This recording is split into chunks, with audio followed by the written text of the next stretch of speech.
Please listen carefully. Well, hello, universe, and welcome to the Optimist Daily Update. I'm Kristy Jansen. And I'm Summers McKay. And we are part of the team behind the Optimist Daily, making solutions the news. We bring you reader-funded solutions news every day in order to change the tenor of news media, social media, and the direction of your day to help make it one focused on solutions.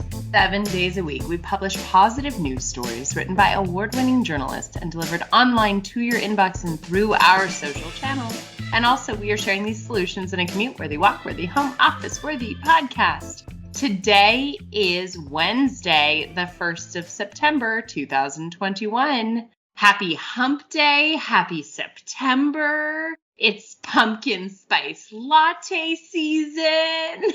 How are you today, Kristy? I'm good. I'm gearing up for leaving my house. I've been bringing all my houseplants into my office. Yes. Here at the Optimist Daily. So I'm starting to grow a forest in my little 10 by 10 office. That's a lot of foliage for one little room. Your air must be impeccably pure. Well, that's the idea, right? I'm thinking maybe I just get all new plants for my house once it's time, and I just live in this green room that I'm creating. Yes. Nice. Well, that is ahead for you. I think, I read this meme the other day on social media about everybody who trashes on the pumpkin spice latte season. It was pretty much just like a feminist post that was like, women have been putting allspice in pies and cakes and things, for families for years. And finally, the season is upon us where women have absolutely no problem having a super luxurious, yummy flavored drink while wearing their Ugg boots, dropping their kids off at school. So lay off us. And it super resonated with me. While I don't have Ugg boots, I have completely been making my own at-home pumpkin spice lattes. And admittedly, I've been doing it since the last 4 days of August. I just really, I've always loved that flavor. It's just my thing. Which is fine. I just feel like the having a holiday seasonal drink just to get you to buy more stuff is something which I always find very questionable. But I will say, I don't crave a pumpkin spice latte in April.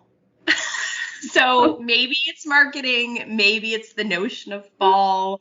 I think you know this story, Kristy, but about 3 years ago, before my daughter was conceived, before we even thought she was even possible, I had gone out and about one Halloween and seen parents walking around, and we were with our then 7th grader. And there were parents walking around. There was this little boy dressed as a dragon, and he was just a toddler, couldn't have been more than 2, toddling about wearing a dragon costume. And I said to my husband, I want a little dragon.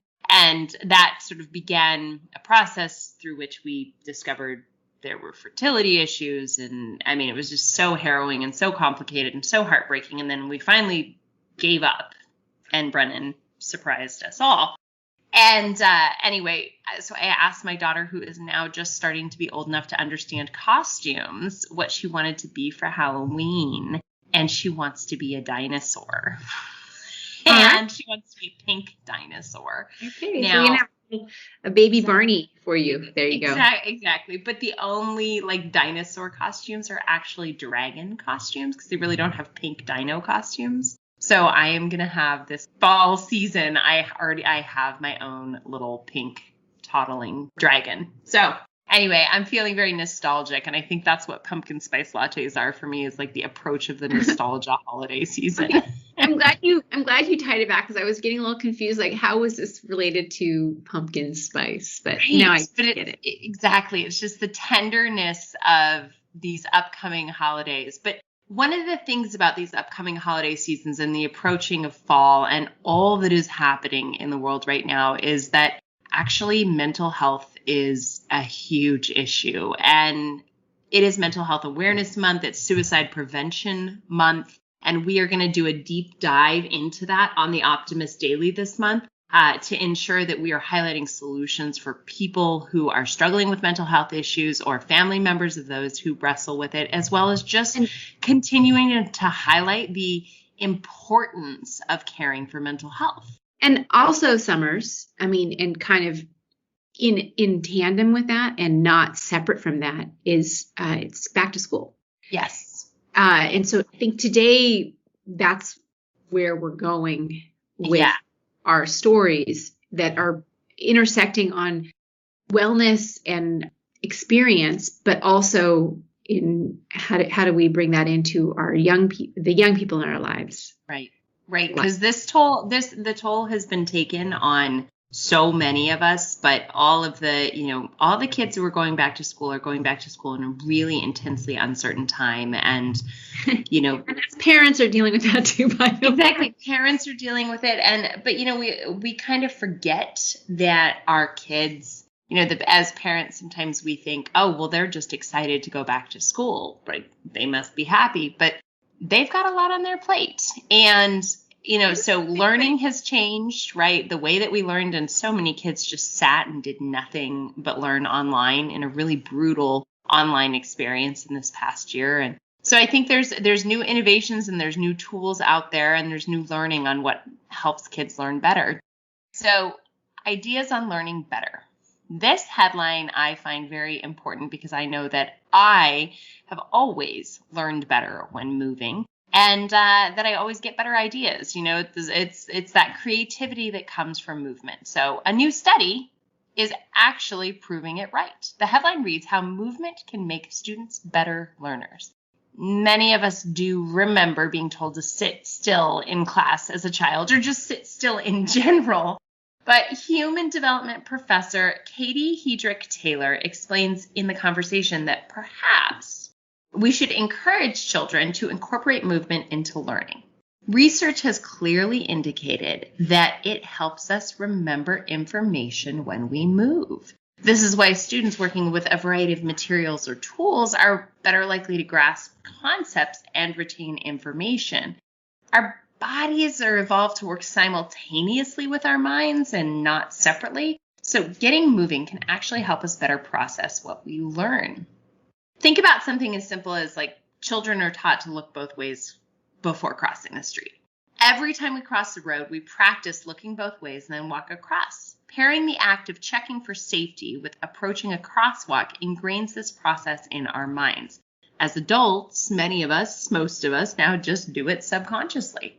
It's interesting to note that this story points out that spelling bee champions use games to learn words and employ small tics like foot taps or tracing letters on their hands to memorize the vast amount of information. One thing here, Summers, that I think is really interesting, that it just reminds us that our minds are not separate from our bodies. Yeah. In fact, it's not like all of our thinking goes on just in our brain. Right.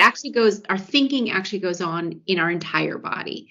Yeah. We have embodied learning all the time. The mnemonics of jumping or walking can help bring up new ideas or remember. It helps with memory. So I think this is such an important thing to remember. Yeah. And getting it into classrooms can be a challenge. But the way that we can get this into classrooms is encouraging children to take part in regular movement, not disrupting class, but observational walks around the school or tactile science experiments. Lots of different learning materials help students go beyond pencil and paper to learn new concepts. Actually, my daughter this week was mastering the skill of uncrumbling tinfoil without tearing it. So it's fine motor skills, but also just a very tactile, interesting experience. And, use gestures with movements, show, don't tell, and use movements to communicate concepts to the students and have them mimic those movements. So I love this story. I think it's a great reminder. And if you are helping your kids study, if you're helping them learn concepts or do flashcards, instead of just sitting at the table with the flashcards, maybe get up and dance around with the number 4. And, we can create more memory and more neural pathways when we engage our bodies in learning. And I think one other thing that this article doesn't specifically touch on, but in terms of bringing it into the classroom, actually moving together or singing together or doing things together, it builds social cohesion. Mm-hmm. It seems overwhelming to let kids move around in the classroom, but it actually may, if you know how to master that for teachers, then you can actually bring a sense of community or attachment to each other through movement. So I think that's so interesting to also understand in how we learn and how we connect with other human beings. And little kids do that all the time. I mean, that's why you see like kindergartners are doing dances together, or they're doing songs together.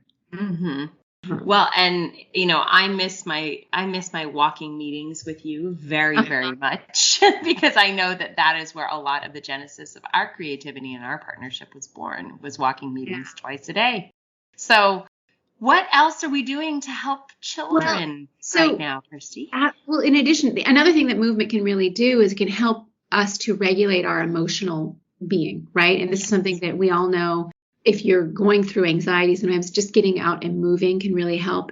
If you're having depression or just anything where you feel emotionally raw, moving can actually help us regulate ourselves. Mm-hmm. And acknowledging that is super important. And the headline I wanted to focus on touches on the mental health month, as you mentioned, but also on children's mental health, which is something that we really doesn't always get a lot of attention independently. But in fact, young people are suffering quite a bit a lot of the time. So this headline reads that children's mental health would benefit from an $85 million in funding that is now coming out. This is in the United States. I think that one of the things that the pandemic has taught us, for both young people, but also for all of us, is how important mental wellness is, and how hard it can be to maintain that in the face of ongoing extended crises. Mm-hmm. And I think all of us have suffered from the effects of isolation, from stress that's been induced by COVID-19, and from the ongoing disruption to our normal routine expected lives that we expected. But for kids in particular, this is really, it's been even more stressful on some levels. I mean, in some ways, kids are really resilient, but being stuck at home with parents who are also stressed probably hasn't been the greatest thing. Not having the outlet of schools, not being able to move and play with their friends, having their friend groups, has really shown up in mental health crises for kids. And in fact, in the United States, at least, there's been a proportional rise in children showing up in hospitals and emergency departments across the United States in the midst of a mental health crisis in this last year and a half. And this is all ages. I mean, this is all ages, right? Yeah. From little kids, but teenagers, absolutely teenagers. Especially teenagers right now. Probably, yeah. But even young kids, even, 10, 11, the tween set, I think, right. Can really, has really suffered as well. And now that we're going back into school, but again, with pandemic anxiety, and I don't know about your kids and how, but for like my son, every day I have to report whether he's okay to go to campus or not. He has to wear a mask the whole time. They don't let anybody off campus unless, he could go off campus, but he's too young to drive, so he can't go anywhere. And there's no place to walk. And none of his friends can go off because they're in a grade below him, most of them. So it's just, it's fraught. And who knows how long this is going to last if, there's an outbreak of the virus again. And right, whether they're closing classrooms and sending everyone home again or not. Like the uncertainty is extraordinary for us and for them.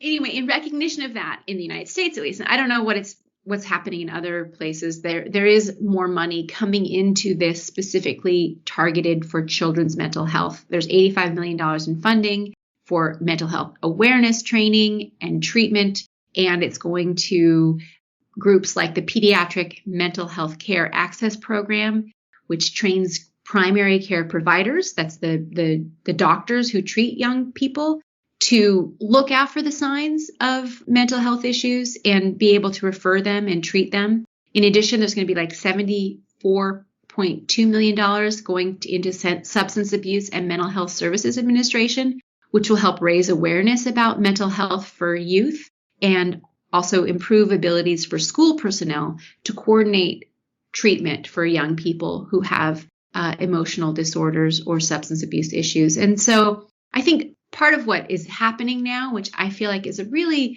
beneficial step, is just that we're talking about it. We're becoming aware.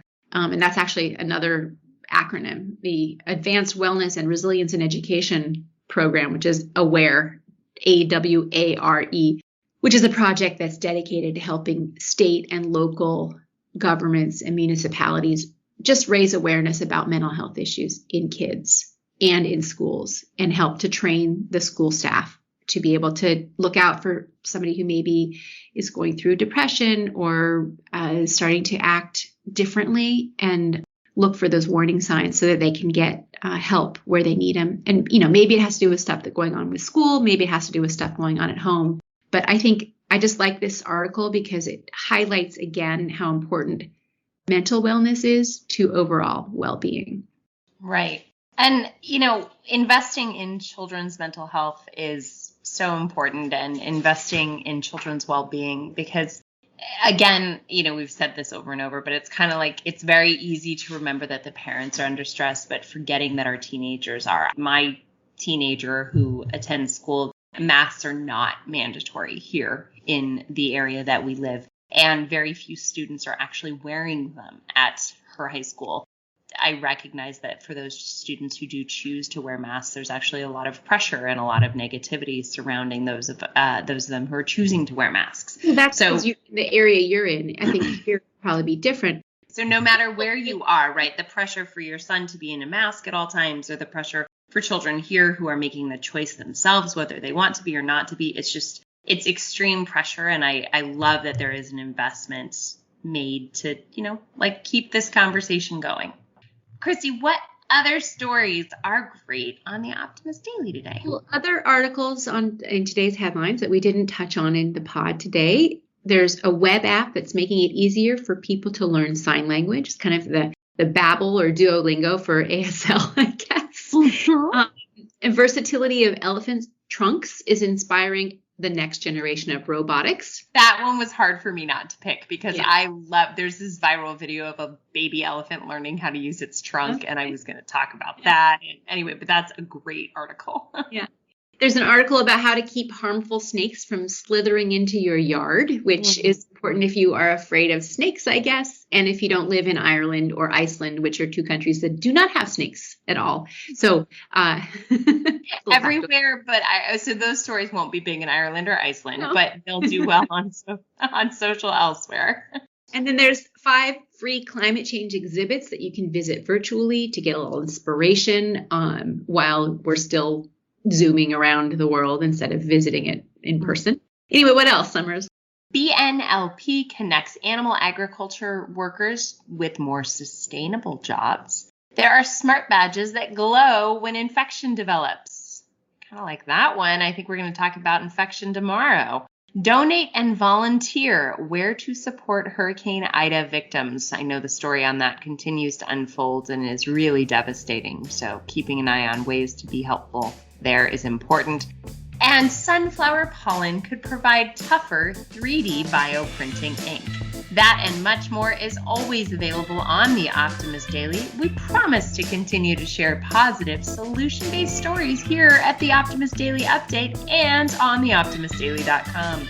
We will cover these current events with accuracy, legitimate sources, and offer you the information needed most to chart new paths for all of us. Everybody, please consider becoming an emissary on theoptimistdaily.com. And guess what, guys? This month we're getting a new website. It's going to be super pretty. We'll tell you all about that soon. Until then, let's keep the Optimist Daily free to all who need it, supported by those who can. Thank you, everyone. Have a fantastic Wednesday. See y'all tomorrow.